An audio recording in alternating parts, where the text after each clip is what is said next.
अस्सलाम पाकिस्तान और ख़ास तौर पे शहरी सिंध की आवाम। उम्मीद है कि आप लोग सही होंगे, खैरियत से होंगे। और मैं एक दफ़ा फिर MQM पाकिस्तान के कारकुनों से मुखातिब हूँ। आपने आज देखा कि रिटर्न ऑफ द जेडाई यानी रिटर्न ऑफ खालिद मकबूल हुआ है। और हमने देखा कि खालिद मकबूल इतने दिनों के बाद अपने हैदराबाद के दफ्तर के अंदर कुछ काम करने के लिए वापस आए हैं। और आपने ये भी देखा होगा कि खालिद मकबूल को उनकी गाड़ी से रिसीव करने के लिए पूरे 20 से 25 कारकुन मौजूद थे।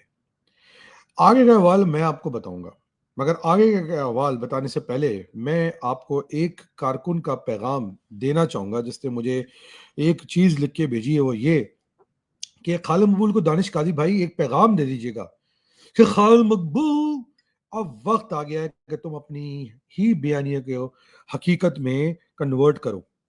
और वो बयानिया क्या है? तुम इतने दिनों से लोगों को ये चूरन देते आए हो कि आज जो कारकुन की हैसियत से सामने बैठा है वो इधर आके बैठ जाएगा, और जो रहनुमा है वो वहां जाके बैठ जाएंगे। अच्छा, और जब ये करने का मौका आता है तो तुम्हारी हो जाती है। और बार बार तुमने इस बात की इतनी दफा फजीलत बयान की, इतनी दफा फजीलत बयान की है कि कि अपने दरमियान में से बेहतरी की आदत तलाश करना ही असली जमहूरी रवैया है। तो खालिद मकबूल, अब वक्त आ गया है कि तू इस असूल पर खुद अमल कर।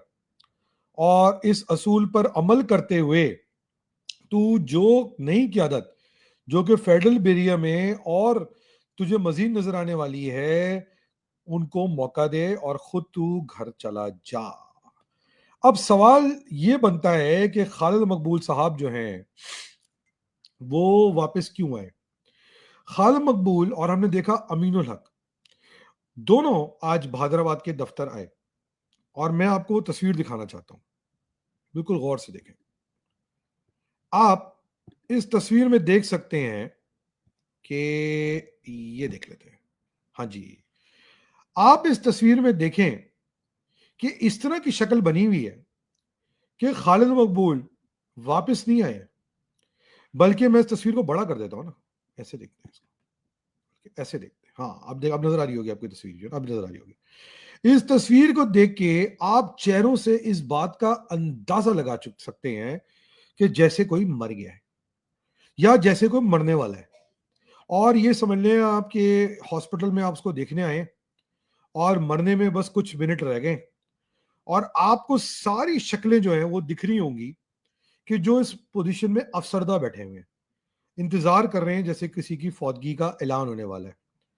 और मुर्दा खुद सफेद कपड़े पहन के बीच में बैठा हुआ है, यानी कि चेयरमैन। एक तस्वीर और दिखाता हूं आपको, ये देखें, ये लॉन्ग शॉट है। इस लॉन्ग शॉट में भी आप लोगों के चेहरे के तासुरात देख सकते हैं कि उनके चेहरे पर एक परेशानी आया है और एक तजुब्जुब का शिकार है कि ये होने क्या जा रहा है। अब ये जो तस्वीर आप देख रहे हैं ना, ये खालिद मकबूल की टोटल सपोर्ट है पूरे कराची के अंदर। मतलब जितने लोग थे कराची के अंदर, इनके कारकुनान या ओहदेदार, वो सब तस्वीर में दिख रहे हैं। और मैं आपको एक और मजे की बात बताता हूं, इस तस्वीर के अंदर वो लोग भी दिख रहे हैं जो हैदराबाद दफ्तर के अंदर मौजूद थे, मुख्तलिफ कामों की नौयत में कुछ काम करने के लिए वहां आए हुए थे। तो उनको भी कहा गया कि भाई आप भी आके इस तस्वीर के अंदर शामिल हो जाओ। तो अगर आप गौर करें, इस तस्वीर को लॉन्ग शॉट लें जो उन्होंने खुद शेयर की है, मैंने नहीं, इन्होंने शेयर किया है। इस तस्वीर के अंदर आपको 40 30 40 लोग नजर आ रहे हैं। दरवाजे में 20 25 लोग रिसीव करने आए। तो आप गिन लें इस तस्वीर को ना, 1 2 3 4 5 6 7 8 9 10 11 12 13 14 15 16 17 18 19 20, और 20 तकरीबन 40 या 50 लोग हैं। ये टोटल ये टोटल खालिद मकबूल और अमीनुल हक की रिप्रेजेंटेशन है। ये आप देख लें, इस तस्वीर से आपको इनकी औकात का पता चल जाएगा। और इस तस्वीर में जैसे कि मैं आपको बता चुका हूं, कई ऐसे भी लोग हैं जो मजबूरी में हैदराबाद के मरकज में मौजूद थे। उनको कहा भाई आप भी आकर बैठ जाओ ताकि नंबर ज्यादा लगे। उसके बाद भी 40 से 50 लोग बैठे हुए आपको नजर आ रहे हैं।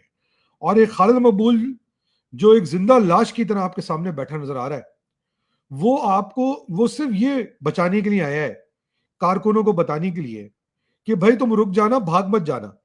क्योंकि जैसा कि मैं आपको बता चुका हूं कि ये भागने वाला है। और चूंकि ये भागने वाला है तो इसको इस बात का डर है कि आपका जो है, अगर ये भाग गया तो उसके भागने से पहले सारे कारकुन ना भाग जाए।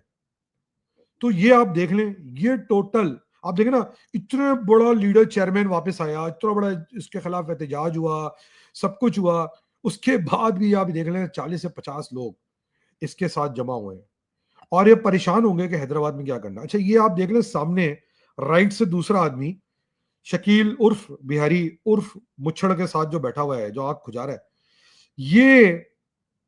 ये असलम सब्जवारी भाई का भाई है। और उसके बिल्कुल सामने आपको अमीन उल हक बैठा नजर आ रहा है। और अमीन उल हक वो साहब है कि जिन्होंने असलम सब्जवारी को जो है ना वो कत्ल करवाने में, उन पर टॉर्चर करवाने में अपना कलीदी किरदार अदा किया था। अब कहने का मकसद सिर्फ और सिर्फ ये है कि एक और चीज है कि आपका जो है ना, जो बार बार हम ये बात सुनने में आती है, वो ये कहा जाता है कि जी 22 अगस्त के बाद खालिद मकबूल ने और फारूक सत्तार ने एमकेएम को बचाया, है ना। और वो ये भी कहते हैं साथ में, अक्सर लोग बहस करते हैं कि जी मुस्तफा कमाल तो पीएसपी में जब थे तो वो कहते थे मैं एमकेएम को दफनाने आया हूं, है ना। तो ये सब एक नया चूरन बांटा जा रहा है। अब कोई सवाल पूछ ले कि भाई अमीन उल हक जब हकीकी भागा था 92 में और 2010 या 11 में मिलते तरले करके वापस आया था, तो ये क्या कर रहा था हकीकी में जाके? महाजरों का कत्लेआम करवाया ना इसने, सही है। और वो जो बेगैरत उसके सामने बैठा हुआ राशिद सिद्दवारी, वो तो उसको गोद लगा रहा है, तो इसका मतलब है कोई करेक्टर ही नहीं है। हो गया ना बात। अच्छा, उसके बाद अगर आप देखें कि बार बार बात होती है जी फारूक सत्तार ने तजीम को बचाया, तो अगर फारूक सत्तार ने तजीम को बचाया तो इन्होंने तो फारूक सत्तार की भी एलजी पे आग लगा दी थी। और मैं आपको जैसे बता चुका हूं, मैं फारूक सत्तार साहब अगर मेरी बात को डिनाई कर दें, कितनी दफा यह बात हुई है कि खालिद मकबूल फारूक सत्तार के साथ बात करने को तैयार ही नहीं है। वो कितने दिन तक फारूक सत्तार को तंजीम में इसलिए वापस नहीं लाना चाहते थे कि उनको डर था कि वो आमिर खान के साथ मिलकर इनके साथ हैंड ना कर दे। तो ये क्या मतलब मजाक है? फारूक सत्तार ने बचाया, खालिद मकबूल ने बचाया, अमीन उल हक तो उसमें शामिल नहीं है। और ये बाकी जो छिड़कुट साथ में आगे पीछे खड़ी हुई है, ये भी उसके अंदर शामिल नहीं है। तो कहने का मकसद ये है कि अल्ताफ हुसैन चलो तो क्या, मगर आज खालिद मकबूल अपने आप को अल्ताफ की नक्शो कदम पर उसी तरह का चेयरमैन हरफ आखिर बनाना चाह रहा है। और जैसे कि मैं कई दफा आपसे कह चुका हूं कि खालिद मकबूल तो आज भी अल्ताफ हुसैन के साथ रब्ते के अंदर है, अमीन उल हक उसके राइट हैंड के साथ पार्टनर है।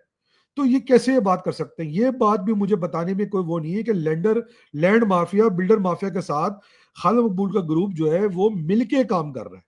और ये सब लोग, हो सकता है इसमें कुछ लोग मजबूरी में इसलिए आसपास में खड़े हों क्योंकि उनके कॉन्ट्रैक्ट्स चल रहे हैं। खालिद मकबूल, तुम एक बात कान खोल के सुन लो, मुझे पता चल रहा है कि तुम्हारी मिनिस्ट्री के अंदर दबा के ठेके देने में करप्शन हो रही है और मैं तुम्हारे खिलाफ सबूत जमा कर रहा हूं, शवायद जमा कर रहा हूं खालिद मकबूल। और मैं तुम्हारे कॉन्ट्रैक्टरों को भी इस प्रोग्राम के थ्रू वार्निंग दे रहा हूं कि बच के रहना, इन्वेस्ट नहीं कर देना इसके साथ, पैसे डूब जाएंगे। मैं अभी से बता रहा हूं। तो तुम एक बात जहन में रखो, ये तो भाग जाना है और तुम्हें पैसे भी नहीं मिलने।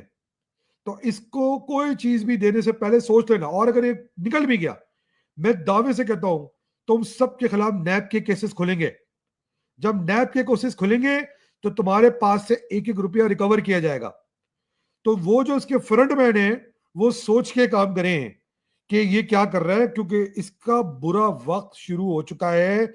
और ऐसा नहीं मैं कह रहा हूं बार बार कि जो है ना इसकी बिल्डिंगें, सॉरी ह्यूस्टन के अंदर इसका घर जो है ना वो तैयार हो रहा है। और जैसे कि मैंने कल भी बोला, परसों भी बोला, इसकी शक्ल बता रही है खालिद मकबूल की, अमीनुल हक की, ये अब सिर्फ मरने यानी कि साथ साथ इनकी दफन होने से कुछ लम्हे पहले के मनाजिर हैं। तो इस तस्वीर के अंदर जितने भी लोग दिख रहे हैं, हमें पता है किन की मजबूरियां हैं जो मजबूरी में दिख रहे हैं। तो उनको चाहिए कि वो जाके अपनी अपनी मजबूरियां कहीं पर क्लियर कर लें, वरना ये ना हो कि बाद में ये समझा जाए कि ये जो है ना इनके साथ मौजूद है। उसके अलावा इस तस्वीर के अंदर कुछ ऐसे भी लोग दिख रहे हैं जिनका डायरेक्ट लंदन से राब्ते के जिक्र किया जाता है और बताया जाता है कि उनका लंदन से राब्ता है। वो भी दिख रहे हैं, मैं नाम नहीं ले रहा, मगर वो नाम एंड में वही आता है जो शकील के एंड में आता है, बाकी वो खुद जो है ना समझदार है। तो कहने का मकसद ये है कि एमक्यूएम पाकिस्तान के जो अंदरूनी जराए, वो बहुत सारी बातों में भी खामोशी करके बैठे हुए, क्योंकि उनको समझ नहीं आ रही वो क्या करें। मगर जैसे कि मैंने आपसे कह दिया कि 95% कारकुनान इनके खिलाफ हो चुके हैं और इनके साथ नहीं खड़े। वरना ये हैदराबाद में इजलास बुलाने से पहले अपनी कॉन्स्टिट्यूंसी फेडरल एरिया में इजलास बुलाता ना, और वो जो लड़कों ने इसके खिलाफ अलम बगावत बुलंद किया है उनको जवाब देता। उनको सस्पेंड तक नहीं कर सका अभी तक, उनको कोई ताजीबी कार्रवाई नहीं कर सका है, क्योंकि डर रहा है। इसको पता है कि इसकी, खैर इनमें जाने देते हैं। अभी आखिरी बात ये कि अमीनुल हक जो था वो क्या कर रहा था, कौन सा काम कर रहा था आने से पहले, वो सब, और किस तरह मिन्नते तरले करके अल्ताफ को वापस आया एमक्यूएम में 2010 के अंदर 18 साल के बाद, और उसके बाद किसके मिन्नते तरले करके इसने जो है वो ठेके पकड़े कि भाई मेरे घर का खर्चा चल जाए।